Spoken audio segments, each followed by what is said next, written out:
Я приветствую вас, дорогие друзья, уважаемые гости и подписчики моего канала. Андрей Рева на связи прямо сейчас. Андрей Алексеевич, приветствую вас. Добрый день, Александр. Андрей Алексеевич, утреннего Зеленского давайте разберем. Он общался с прессой и, собственно, сделал ряд таких очень важных и серьезных заявлений. С этого просто предлагаю начать, потому что вовсю обсуждается новый раунд переговоров и что на нем будет. В свою очередь Лавров говорит о том, что в ближайшее время объявим где, как и что, и говорит о том, что будем настаивать на отмене, по версии Лаврова и с российской стороны, дискриминационных законов в Украине. У Зеленского другая история. Такое ощущение, у нас запускается новый виток торгов, а где это будет? Потому что там Швейцария, Ватикан, да, то есть вот мы предлагаем, а россияне предлагали Беларусь, но, судя по всему, будет Стамбул, потому что Хакан Фидан не просто так ездил. Как вы видите, насколько следующие переговоры будут, следующий раунд будет успешнее предыдущего? И, собственно, какая игра сейчас у Зеленского на этом мирном треке? Но если, скажем, результатом второго раунда будет обмен 2000 на 2000 военнопленных, да, то я буду считать, что этот раунд был успешным. А у нас есть 2000 человек, чтобы обменять? Говорят, что еле наскребли вот эту 1000. Слушайте, у нас он Ануфрий ходит по Киеву без всяких вопросов. То есть вы предлагаете Я предлагаю лишить его гражданства и депортировать в Россию. У него есть паспорт. Почему президент Зеленский тех, кто имеет второй паспорт, лишает украинского, а этот деятель ходит и никаких проблем нет? Нет, ну тогда подождите. Тогда давайте уже будем, если у кого есть второй паспорт, тот же российский, тогда давайте зададим вопросы главе переговорной группы Рустему Умерову. Про бизнес в Крыму, про регистрации какого-то там года. То есть тут тоже документы всплыли? Так нет вопросов, я что сказал. Я вообще считаю, все, кто имеет второй паспорт, должны быть лишены украинского гражданства. И не играться. Потому что в данном случае я не считаю это правильно. Потому что в условиях войны ты сидишь на двух стульях, и в случае чего я себе уехал, и до свидания. Как это понимать? Ну, не зря потом вот эта вот дочка, помните, Костина, бывшего прокурора, говорил, надо валить из этой страны. Ну и так далее. Вот у них настроения какие. Как можно иметь таких руководителей? Вот. Поэтому я думаю, что наскребут без всяких проблем. Других каких-то позитивных моментов от первого раунда переговоров я не вижу.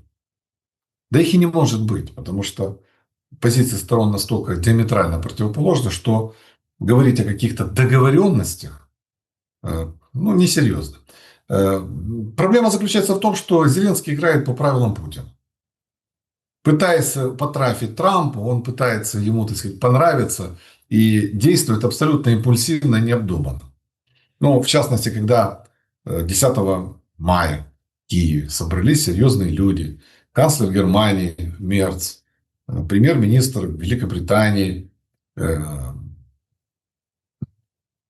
Стармер, когда прибыл президент Франции Макрон, когда приехал премьер-министр Польши Туск, и вы договорились предложить России 30-дневное перемирие.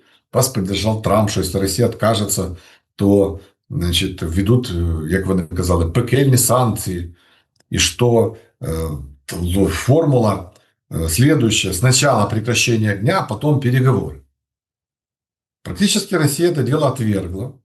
Трамп там забился в истерике, начал кричать, что пускай Зеленский едет на переговоры, которые Путин предложил. И он в одностороннем порядке, не согласуя ни с какими союзниками, взял и сказал, стадион так стадион, Стамбул так Стамбул. И начал играть по этим правилам. Трамп начал там изображать, я приеду, я не приеду, вот Путин будет, я буду, а Путин не приехал, потому что меня там не было. И вообще это все глупости, потому что без меня ничего там не решится. В результате какое-то было цирковое представление. Он поехал в Анкару, российская делегация в Стамбул. То он менял делегацию. В общем, как-то так все это дело происходило. И в конце концов сели, послушали лекцию Мединского, этого нуля полного, который рассказал о том, что мы будем воевать вечно. Но это он может вечно воевать. Пускай, может быть, они вечный двигатель изобрели, я не знаю. Но выслушали всю эту галиматью и договорились о чем? О том, что вот поменяем только 1000 на 1000. Это позитив, конечно. Все остальное это абсолютно ни о чем. Теперь мы напишем меморандум, что мы хотим. И Россия напишет меморандум. И вот, дескать, потом будем договариваться. Ну, какой меморандум? Мы же все прекрасно понимаем. Они же уже в Стамбуле в 22 году все написали. На это идти нельзя. Но вы же втянулись в этот переговорный трек. И теперь что происходит? Россия выдвинет этот вот меморандум, скажет, что вот наше предложение в мире. Украина, естественно, их отклонит. И Путин с чистой душой скажет, ну, она не хочет мира, мы начинаем наступление. Но это же читалось и раньше. Почему он не хотел никаких мирных переговоров? Потому что он считает, что военным путем он может достичь тех целей, которые он перед собой поставил. Зачем ему мирные переговоры, если Украина отказывается принять его капитуляцию, если он может, как он считает, решить этот вопрос военным путем. Поэтому где эти переговоры будут, когда они будут, что они будут, это не имеет никакого значения. Ну, Потому что решение принято. давайте, скажем так, добавим деталей. Значение, не значение. Зеленский говорит о том, что мы готовы к формату Трамп, Путин и я. Это прямая речь Зеленского. Значит, Трамп, Зеленский, а потом втроем. Трамп, готовы к этим форматам. Я имею в виду одновременно не то, что как бы разбросаны на протяжении года встречи, а вот прямо вот сейчас. И говорит, июнь 26 года, все надеемся, что войны больше не будет. Очень надеемся, но при этом понимаем, что экономическое ощущение от санкций у россиян будет. Уже от тех, которые приняты. И считаем, что именно с этого момента, где-то с лета 26-го, экономика будет ощущать российская очень сильно эти санкции. Слушайте, ну вот вам и стратегия. Да никакая это не стратегия. Я думаю, что там немножко все по-другому. Не зря же он там сказал, что он подтягивается 12-15 раз, понимаете? То есть, вот их будет два деда, понимаете? И вот тут молодой, здоровый, значит, подтянутый, вот, за закрытыми дверями. Ясно, что будет два против одного, но он же всем сказал, что он уже 12-15 раз подтягивается. Поэтому, я думаю, расчет будет делаться на это. Вот. Значит, о том, что кто-то будет... Они уже сейчас ощущают. Проблема же не в том, ощущают они санкции или не ощущают. Ощущают. Но это как это сказать, это не дает, ну, не дает надежду, что они скажут, ой, мы боимся санкций, поднимем, будем. Они, ну, скажем так, россияне готовы терпеть очень многое.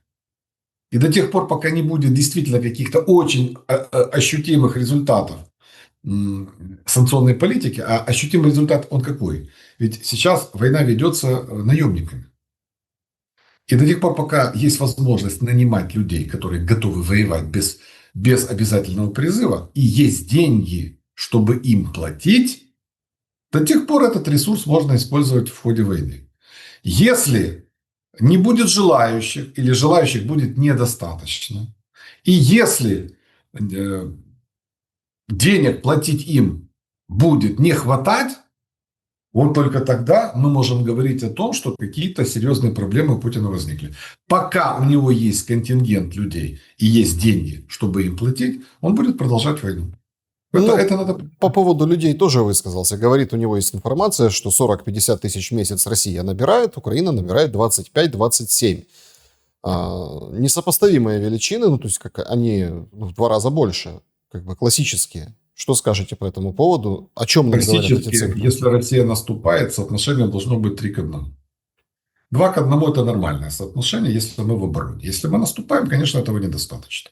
Но если мы в обороне, то, в принципе, это соотношение абсолютно нормальное. Так а почему мы тогда, у нас валится оборона? И тот же Зеленский признает, что в Константиновском направлении, ну, тяжело.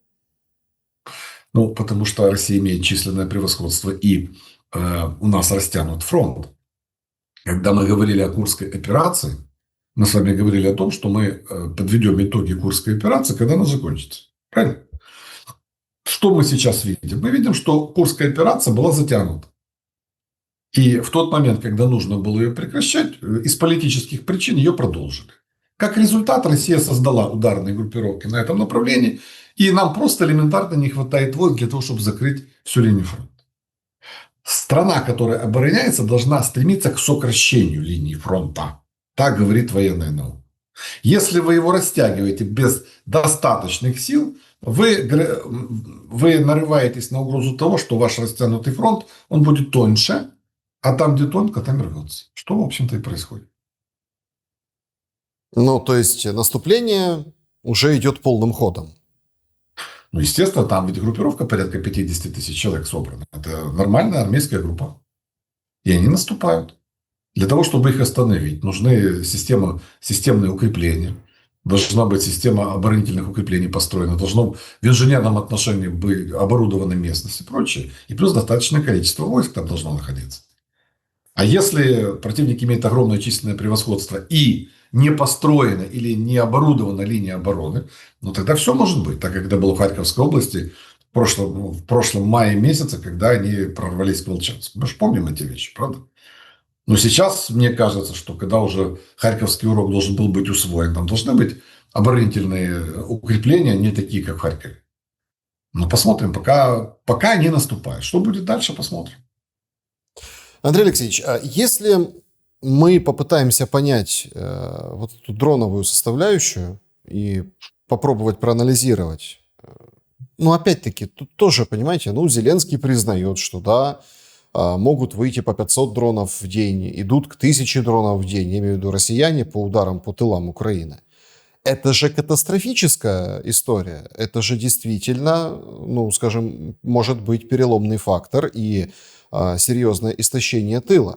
Но вместо этого нам предлагается, ну, как бы немножко пожаловался Зеленский о том, что мы покупаем за деньги, ну, за деньги покупаем оружие. И вот во вчерашнем обращении говорит, что вот все, будем предпринимателям раздавать заказы, они будут дроновое вооружение, баллистика будет тоже. В общем, будем делать дроны-перехватчики и как-то вот обороняться. Но соотношение очень серьезное. Даже если сравнивать условно наши какие-то дроны, которые летят на Москву, как вот прошлой ночью, туда в сторону Подмосковья и на другие территории, по другим заводам, ну, погодите, ну, это несоотносимые вещи. То есть и тут тыл истощается гораздо быстрее, и скорость этого истощения будет только расти.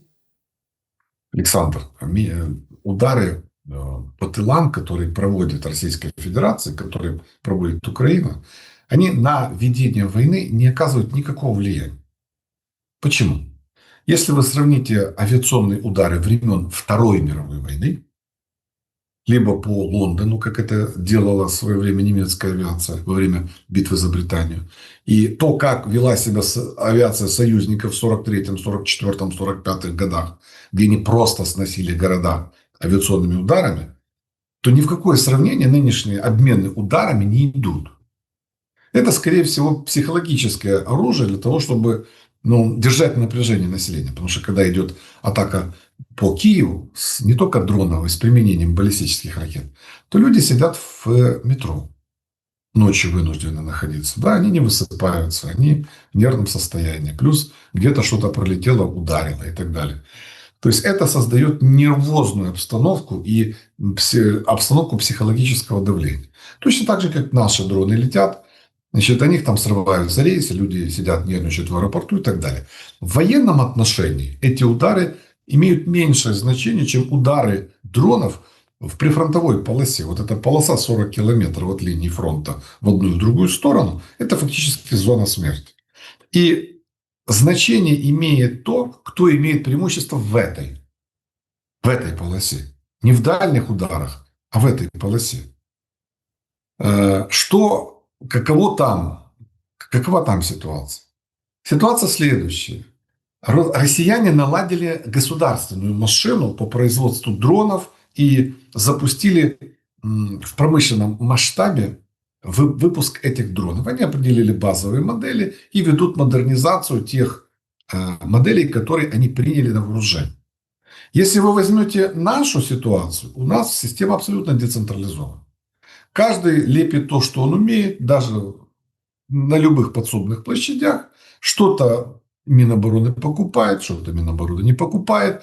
Я не хочу говорить о коррупционной составляющей, но попробуйте, когда у вас 200 разных систем, попробуйте применить какую-то стандартизацию. Попробуйте модернизировать ту или другую модель. Это сложно. Кроме того, мы всегда упираемся в возможности, скажем так, науки. Ведь сейчас, как вы видите, для борьбы против радиолокационных помех Используются оптиковолоконные линии. Активно развивается искусственный интеллект. Для того, чтобы это все задействовать, ну, я не беру оптиковолокно, это уже технология. А вот если мы говорим об искусственном интеллекте, там должна работать математика. Там должны работать инженеры, математики, которые должны разрабатывать модели, решения для того, чтобы это все делать и так далее. Этого у нас нет. Почему? Потому что у нас абсолютно некомпетентное руководство. Оно не способно ничего организовать. Они опять рассчитывают, что мы вот там купим, у того купим. Эта задача решит. Это не решит вопрос. Если не будет государственной политики в сфере вооружений, где будут определены приоритеты, где будут определены базовые модели, где будут задействованы инженеры, ученые, перед которыми будут поставлены конкретные задачи по модернизации наших дронов, на простом энтузиазме мы эту задачу не решим. Поэтому меня, еще раз повторю, больше волнует сейчас именно вопрос поля боя. Не то, что летит в тыл. В тыл летит много, но, поверьте, это если сравнить со Второй мировой войной, это вообще ни о чем. В этом отношении мы можем задать только господину президенту вопрос. А где 3000 ракет, которые мы должны были выпустить в этом году? Уже 5 месяцев прошло, да? 1500 это пополам. Ну, где-то 1200 ракет мы должны были уже увидеть. Ну, это 1200. вопрос, вопрос для тех, кто помнит это заявление. Ну, так я помню. Я вот сижу и помню. И страдаю. Где же эти ракеты? Где вот эти дроны, которые там нам рассказывали? Если выступает Белецкий и рассказывает, что в его 3-й штурмовой бригаде, которая, в общем-то, раскручена, которую все знают, он говорит, мы от государства ничего не получаем. Тут же на тебе вот, 3000 единиц, потому как с барского плеча мы тебе даем. Так что ж это за организация работы? Включите, будь ласка, любой YouTube, с чего начинается? Мы, воины такого-то батальона, просим то-то, то-то, то-то. Это же приговор государственной власти.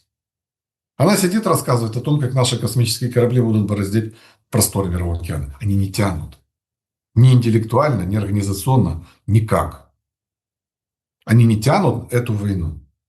Общество гораздо лучше это делает, чем наше руководство. Оно плетется в хвосте вместо того, чтобы задавать темп. И в этом большая проблема. У меня вопрос такой специфический. Значит, есть недовольство по поводу обмена. Это долгая тема, можно разбирать там одну сторону, вторую сторону, кого дали, кого обменяли, но я все-таки о недовольстве. Смотрите, конфликт с Прокопенко, который говорит о том, что азовцев, значит, не обменяли, а вместо этого вернули каких-то там, да, уголовников, которые там, ну, собственно, дебоширили и с ножами бросались там, когда, скажем так, были призваны, которые сами там бежали, сами сдавали, подставляли своих напарников. Ну, он приводит эти примеры. У меня простой вопрос. Так, а есть сейчас конфликт между военными воюющими, это очень важно, военные воюющие, и как бы стратегами на Банковой руководящими и верховным главнокомандующим? Потому что выглядит достаточно, очень и очень грозно. И вовсю, если оценивать состояние дел на фронте, комментарии военных, не тех, которые там в тылах раздают комментарии, а те, которые с передовой что-то доносят о тех же проблемах, о какой-то нехватке, о глупом командовании в тех или иных ситуациях, то вполне возникает вопрос, условно, времени, наверное, вопрос появления, какого-то, грубо говоря, там, украинского Пригожина, который будет идти на Банковую за справедливостью. Что думаете по этому поводу? Я в это абсолютно не верю. И я убежден, что какими довольны наши военные, недовольны руководством, у них достаточно ответственности для того, чтобы понимать главное. Попытка повернуть оружие против своей власти, пускай даже не популярной, пускай даже абсолютно бестолковой, это конец Украины. Поэтому никто из них на это не пойдет. Кроме того, Пригожин все-таки командовал частной военной компанией, и которой, в общем-то, он отказался подчиняться Министерству обороны, когда ему приказали сдать свое подразделение в подчинение Минобороны. И он организовал мятеж. На сегодняшний день у нас добровольческих формирований, которые бы не подчинялись командованию вооруженных сил Украины, нет. Вообще нет. Нет. Нет. Больше этого уже нас нет. Вы же видите, тот же батальон да Винчи, который там Дмитра Коцюбаева, покойного героя Украины, царство ему небесное, он тоже стал частью вооруженных сил, и в 67-й бригаде он там был туда включен и так далее. То есть каких-то формирований вооруженных, не подчиненных командованию на сегодняшний день нет. Раз так, то, ну, грубо говоря, дисциплина действует, единоначалие, в принципе, единоначалие никто не отменял. И кроме того, солдаты, которые воюют, они же прекрасно понимают, чем закончится любой мятеж, даже потенциальный, в тылу в своем тылу. Это конец Украины. Это же открыть фронт и дать просто дорогу врагу вглубь страны. На это никто не пойдет. Об этом у меня даже в голове такого нет. Ну хорошо, тогда о чем тогда эти конфликты? Эти конфликты говорят о чем? Что, господин президент, надо отвечать за свои слова. Вы дали нам команду сложить оружие. Вы дали нам команду сложить оружие. И вы обещали, что вы нас вытащите. И вот представьте себе Прокопенко, которого вытащили, да, он командир этого полка. А его солдаты находятся в плену, над ними издеваются, их судят. Их убивают, как это в Еленовке было. И они все делают вид, что все хорошо, все нормально. Поэтому он не имеет права молчать. Это его моральная ответственность. Потому что он-то на свободе. Да, он воюет, но на свободе. А его все солдаты, подчиненные, не находятся в плену. И подвергаются дичайшим издевательствам. А в это время все делают вид, что все хорошо, все нормально. Я читаю вот этих вот блогеров банковых. Меня просто возмущает. Ну, скажите честно, мы не можем. Вот мы пытаемся, мы все делаем, но... Не, все хорошо. А что вы хотели? А где вы видели раньше обмены? А что, во Вторую мировую войну обмены происходили? Я это читаю. Знаете, мне хочется просто, ну, не знаю, ну, сдерживаюсь для того, чтобы нецензурно не выражаться. Негодяи просто, подонки.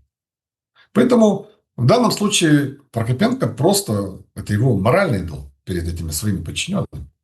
Кроме того, возьмите Ширшина, да, который там рассказывал о том, что написал рапорт, чтобы его сняли с командования, потому что тупые приказы идут. Но я не думаю, что эти тупые приказы идут от военного командования. Оно просто транслирует тупые приказы, которые отдает Зеленский, потому что это чисто политические приказы. Вот как Гитлер в свое время скомандовал своими войсками и плевал на мнение генерала, говорит, а вот, да вот так вот мы будем воевать. Ну, написал вот Манштейн «Утерянные победы». Пускай Владимир Александрович почитает. Вместо чтобы партийку в теннис там в офисе президента сыграть, пускай почитает Манштейна. К чему привели идиотские указания ефрейтора. Ну, так он хоть ефрейтором был, а этот же вообще в армии не служил. Есть достаточно серьезная ситуация, которую так периодически забалтывают, насчет финансирования армии. Есть дыра в бюджете до конца года. Ее там пытаются каким-то образом перекрывать за счет западных партнеров. Но если так посмотреть на объемы, от 200 до 500 миллиардов гривен, ну вот, да, дефицит, ну разные оценки, просто он так гуляет. Да? Кто-то говорит конкретно на силы обороны, кто-то говорит конкретно на ВСУ, кто говорит в общем дырка не хватает. Это ведь тоже очень большие суммы. Параллельно с этим мы видим Пышного, который говорит, надо гривню поменять. Ну, какой-то старый дизайн, давайте новый. Не гривню, шаги. Надо шагать. Надо. Нет, шаги и новый дизайн гривны.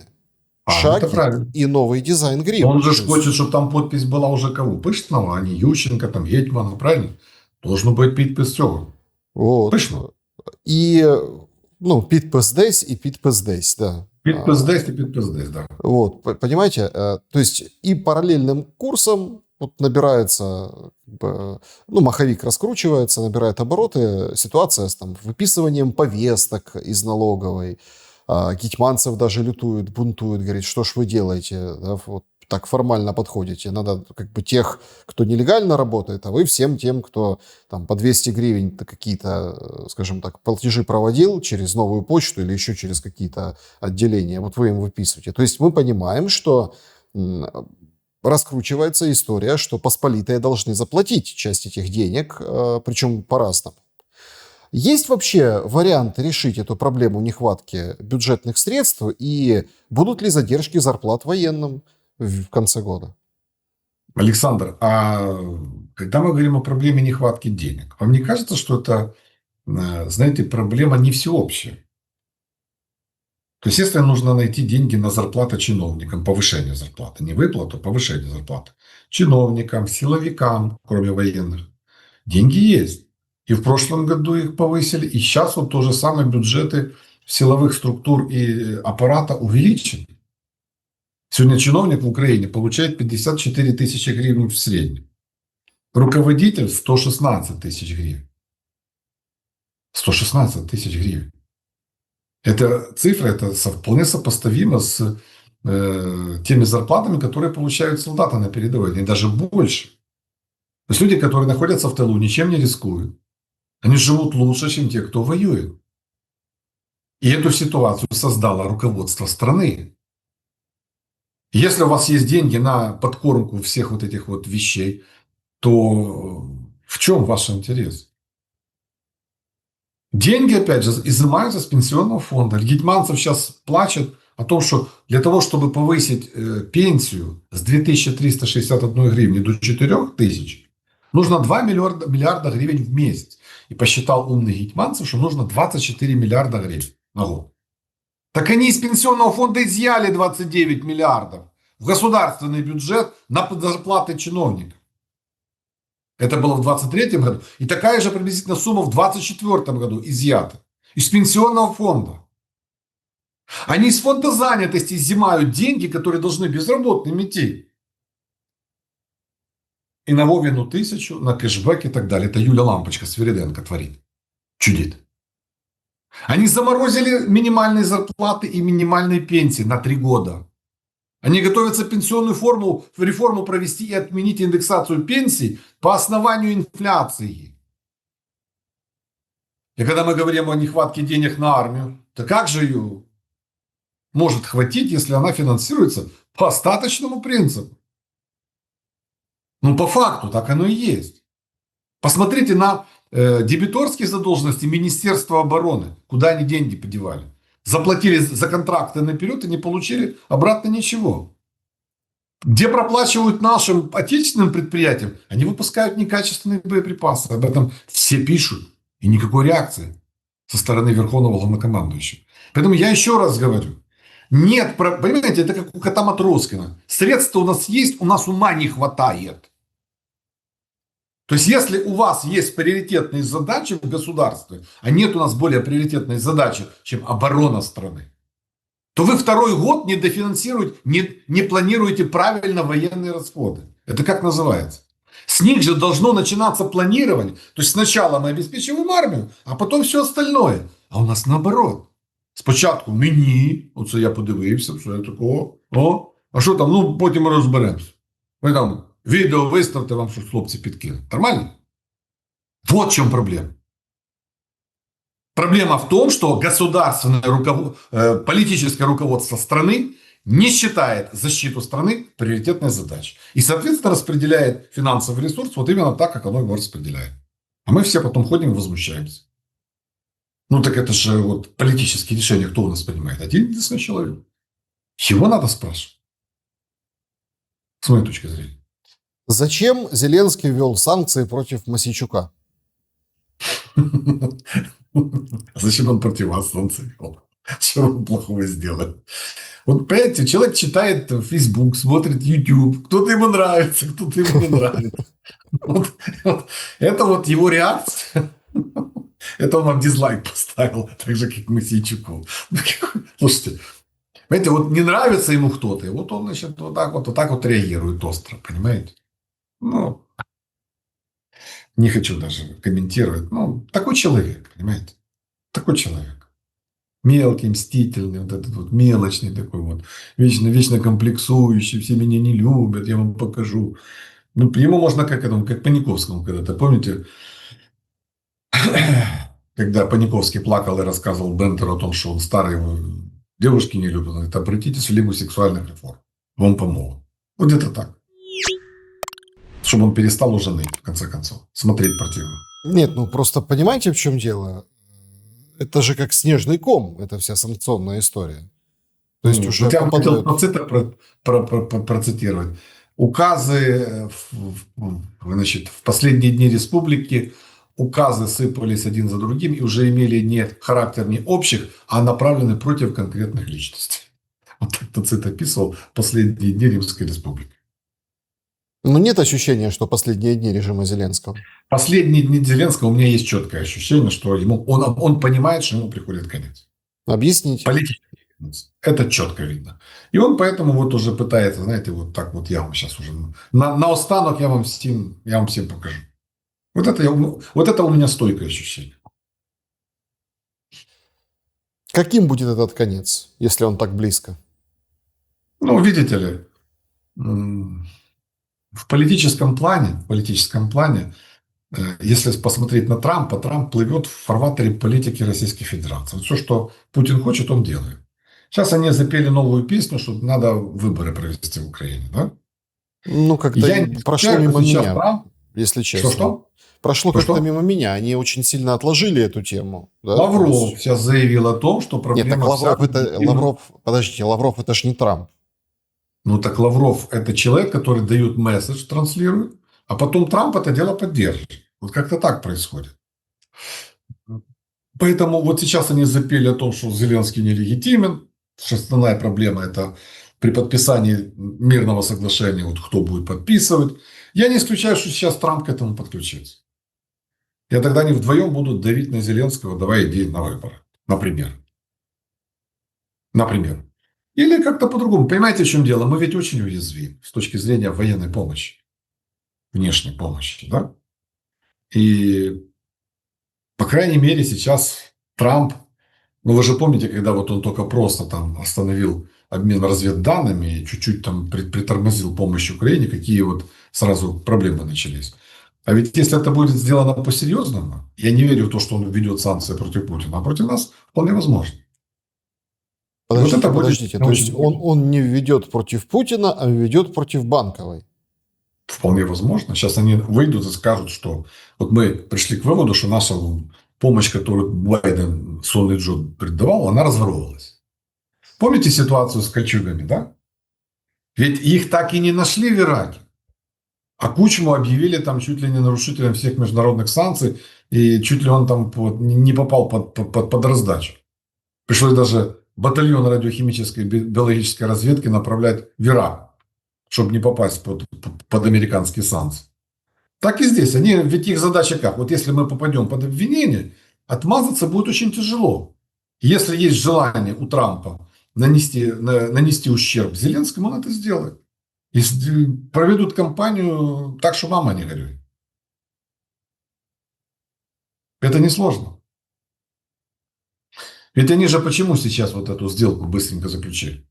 Как только прошла информация о том, что готовятся санкции против 300 должностных лиц в Украине, тут же все, декорации были сняты, тут же все было подписано. И объявлено это величайшей победой. Хотя перед этим они заявляли, что если в этой сделке не будет гарантии безопасности, то мы ее никогда не подпишем. Вы же помните. Оказывается, все можно поменять. Все мнение Владимира Александровича очень гибкое. Надо только знать, вот как помните в этом фильме «Приключения электроника», где у него кнопка «Ури». Он говорит, найдем, вот тогда будем жать. Судя по всему, американцы нашли.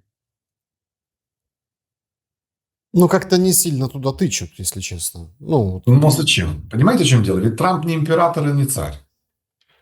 Общественное мнение в США играет очень большую роль. А 62% американцев поддерживают Украину. И им очень тяжело демонстрировать хорошую мину при плохой игре, когда вот ситуация такая. Почему он сорвался в последний момент и сказал, что Путин не понимает, от каких проблем я его защищаю. Это был крик души. Он не сможет долго выдерживать это давление.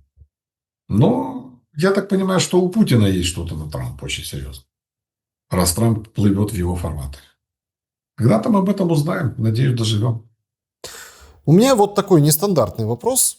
Ну вот если там мы берем сценарий, что будут какие-то выборы, там будет США давить, и нужно будет быстро провести. Мы так с вами неоднократно обговаривали, да, вот эти планы, потому что все периодически готовятся, оно как-то так волнами, знаете, как вот приступами, да. Приступ, все готовятся к выборам, делают такие заявления, там газеты печатают и так далее, билборды вешают. Тоже, кстати, интересный билборд о том, что там, молиться надо за Зеленского, да, на фоне сельского разбитого магазина, который, ну, уже, собственно, не функционирует. Но это как бы такие, это уже детали. У меня вот другой вопрос. Мы просто с этой стороны не смотрели на эту историю. Сейчас, ну, там есть два таких, причем самое интересное, не российское, а ИПСО. Тут вот недавно общались с вот этими освобожденными пленными украинскими, которые вот были на этих обменах 300-300-300. И они говорят, там мы не верили, что в Украине есть бусификация. То есть мы думали, это пропаганда, мы думали, это все это невозможно. Но оказалось, она есть. Оказалось, не Луганск фильм, и вот уже есть сопротивление. И вот в Черкасах, Кременчуг, Черкасы, в Черкасах их показательно, прям по адресам, четко полиция отчиталась под козырек, задерживали, как я не знаю, как серийных убийц, как каких-то, ну, просто каких-то агентов. Это просто было показательно, вот так, смотрите, ломали двери даже кому-то ломом. Люди в военной форме, в полной амуниции, спецназ МВД Черкасского. Ну, вот такая картинка. Но мы с точки зрения выборов немножко упустили один момент. Смотрите, когда идет вот этот разгон, там, ты ухилянт, нет, ты ухилянт, нет, ты ухилянт, но границы, получается, закрыты, и они находятся внутри. Но ведь это тоже электоральный массив какой-то. Получается, что вот эту группу, достаточно большую, если верить статистике, но они же точно не будут голосовать за Зеленского. Как с ней быть? Если людей затравили, загнали, ловят, они там как-то стайками пытаются обороняться. А если завтра выборы, как они будут голосовать? За Зеленского. Вот вы зря так, Александр. Объясните, пожалуйста. Люди, которые не хотят воевать и которые прячутся, они не связывают свои проблемы с Зеленским. Они связывают их с ТЦК. Це ТЦК поганый, а Зеленский он хороший. Понимаете, в чем дело? Ведь президент по закону является главным ответственным лицом за мобилизацию, но он этим не занимается. Поэтому вот все плохие, он хороший, он замечательный, ему никогда этим заниматься. Вот если бы вот он ездит, оружие просит, он там так старается, день и ночь побриться ему некогда, он весь помятый. А вот эти негодяи в тылу берут взятки, и вот так вот они над народом издеваются. Вот лейтмотив рассуждений этих людей. Вы зря думаете, у них нет причинно-следственных связей, что все происходит и именно по вине Зеленского. Потому что бусификация, как вы ее называете, это следствие. Следствие неорганизованности процесса мобилизации. А она не организована потому, что первое лицо, на которое лежит ответственность, он этим не занимается. Я выскажу непопулярную мысль, но я считаю, что те, кто напал на ТЦК, их судить надо по самой страшной, по самым тяжелым статьям. Потому что эти люди, поднявшие руку на военных, они заслуживают самого жесточайшего наказания. ТЦК это военное? Это прям тоже последних конечно, дней. это Подождите, это последних дней очень серьезная дискуссия. Даже Гончаренко подает законопроект, давайте форму им поменяем. Ну, мол, насколько это военное? Сами военные хулят и кроют благим матом ТЦК, таким, что ну, не снилось. Вы об этом тоже знаете. Хочу сказать, что те, кто кроет матом ТЦК, это не те люди, которые сидят в окопе. Потому что те, кто сидит в окопе, прекрасно понимают, что если ТЦК работать не будет, он будет там сидеть вечно. Его никто не заменит. Какая-то людоедская логика. Подождите, есть боевые офицеры, которые четко высказывают. Это логика, это логика сопротивления. То есть речь идет о чем? Или мы воюем, или мы не воюем. Если мы воюем, то рисковать должен каждый.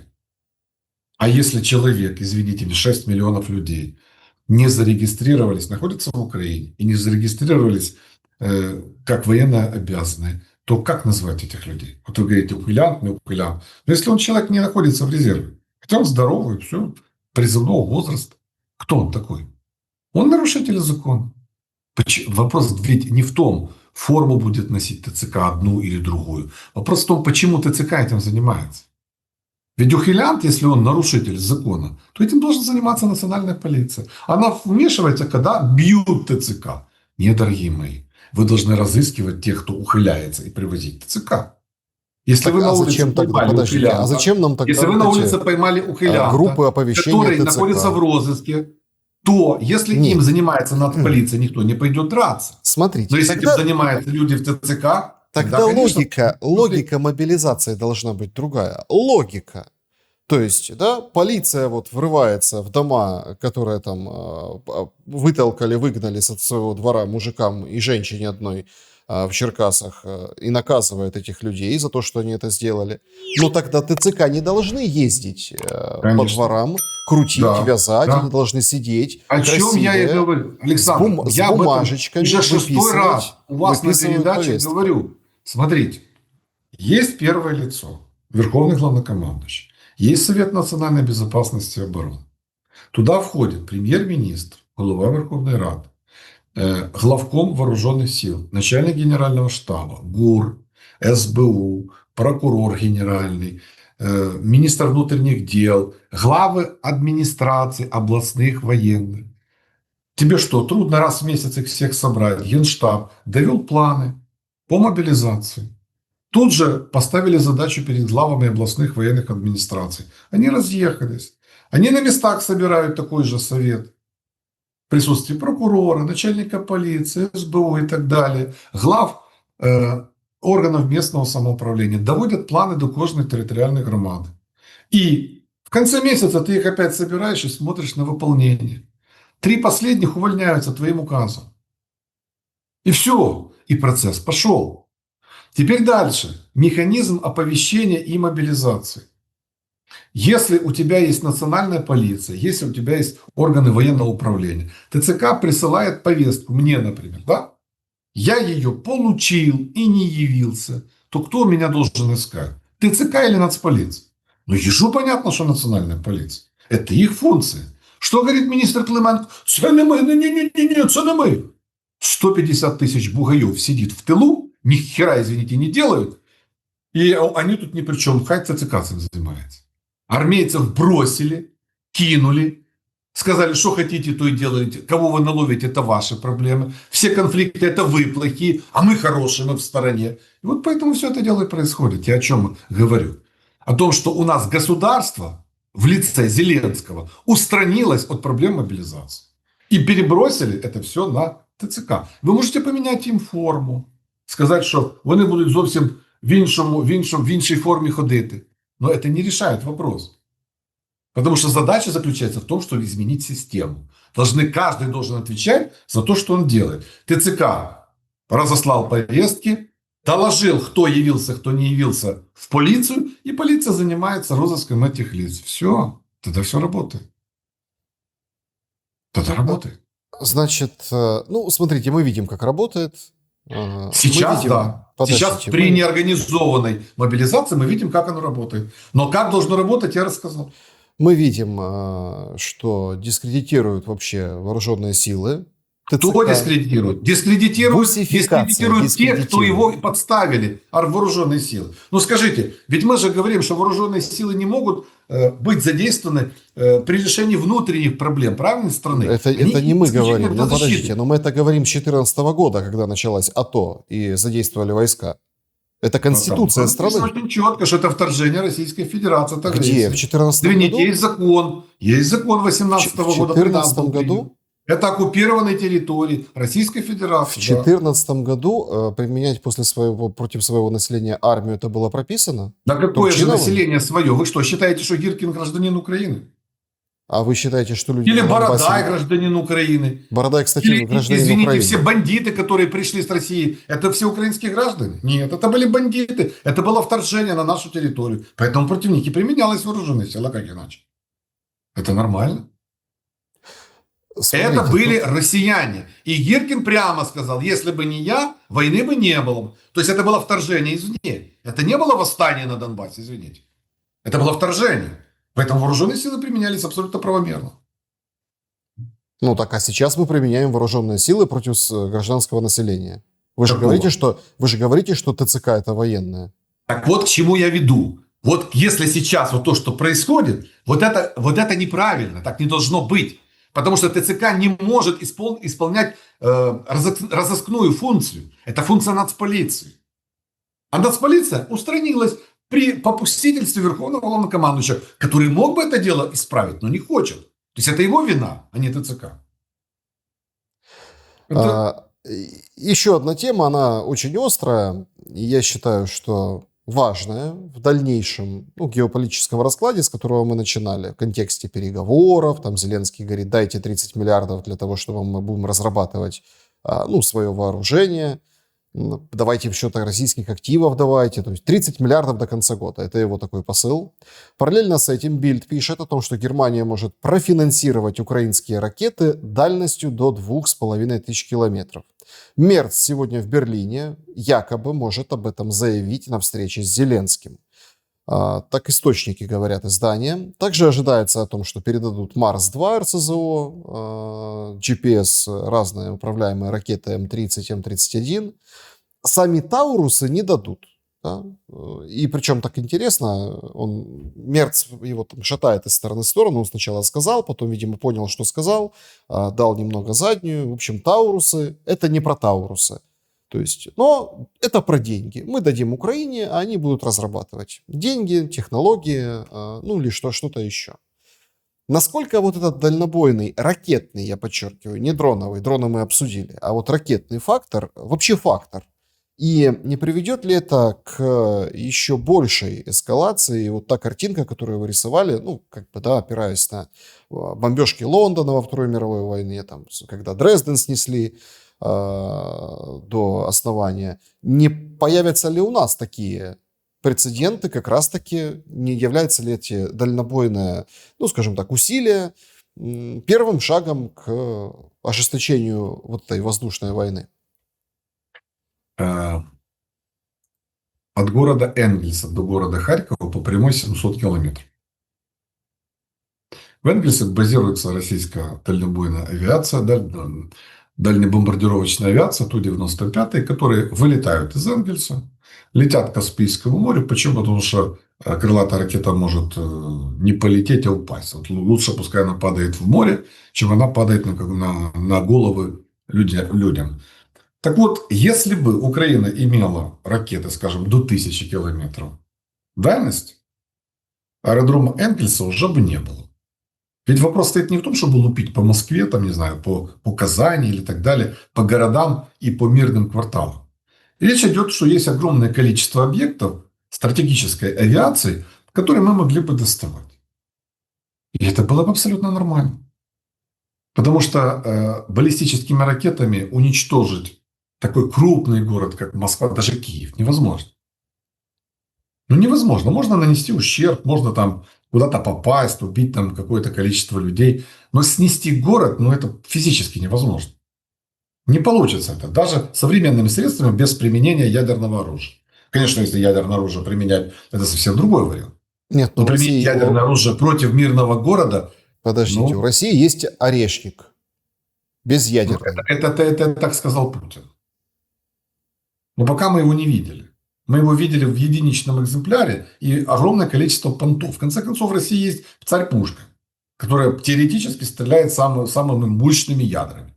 Но она никогда не стреляла. Нет, не надо подождите, вы сейчас делаете очень, очень интересную манипуляцию. Давайте Почему? Тогда будем обсуждать о том, что вот россияне отменили испытания Ярса. Ой, у них и Ярса нет. А у них ничего нет. Воюем дальше. Это логика, простите, пожалуйста, вот конь, когда идет, а ему вот эти шоры, да, вот на глаза, чтобы он не смотрел по сторонам. Почему? Я задаю простой вопрос. Вот стояли на вооружении ракеты СС-18 «Сатана». Они должны были обслуживаться Южмашем. С 2014 года это дело прекратилось. Они начали разрабатывать свои какие-то ракеты типа «Булавы», там, «Ярс» и прочее. Где оно? Оно летает? Нет. Почему? Потому что одно дело, когда вы имеете дело с оружием, которое в серии, и которое уже обслуживается. Другое дело, когда вы его доводите до ума. Это очень сложная процедура. И на сегодняшний день технологических возможностей у Российской Федерации гораздо меньше, чем у бывшего Советского Союза. Посмотрите на их авиацию современную. Не закрывают целые проекты по целым направлениям. Почему? Потому что у них нет возможности довести их до ума. Поэтому, Смотрите, я же спрашиваю когда мы говорим о их ракетах, Подождите, о их я же ядерном спросил вооружении, все-таки... Подождите, я спросил все-таки о наших ракетах. вы хотите о наших? Таких нет пока. Ну, как вот Почему? эти Потому что 30 ракетные... миллиардов. Слушайте, смотрите, Александр. Вот сейчас вы посмотрите интереснейшее интервью Юрий Луценко дал. Я с большим вниманием посмотрел. Оказывается, я понимаю логику Мерца. Если давать немецкие ракеты полетят по территории России, есть проблема у Германии с Россией, да? Они говорят, давайте по-другому. Мы вам дадим все компоненты, вы их сложите, и будет та же самая ракета, которая полетит по военным объектам в России, но это ваша ракета. Это то же самое, что делал Иран. Они поставляли комплектующие, Россия их собирала, мы называли это шахедом, они говорят, это не шахед, это герань. Это мы ее собрали. Ну и что мы отверточно собрали, и что компоненты, значит, из Ирана получили. Ну так там же огромное количество неиранских компонентов. Вот мы его собрали, вот мы запустили. Ту же самую схему, судя по всему, предлагает Мерц. Но в чем проблема? Вот Луценко рассказывает. Говорит, собрали, значит, они сделали 200 там двигателей ракетных, система наведения. Осталось сделать только корпуса для ракет. Всю остальную начинку мы получаем, и оно дальше можно использовать. Так вот наши умники не смогли даже корпуса для ракет сделать. Это уровень компетенции наших руководителей. Опять же, я еще раз вот возвращаюсь к этой теме. Нам даже все могут дать, но собрать воедино просто тупо отверткой мы не способны. Точнее, мы способны, но не с таким руководством. Вот в чем проблема. Андрей Рева был моим собеседником сегодня. Я благодарен за время и мысли. Всего доброго. Друзья, берегите себя. Всем добра и света. Увидимся.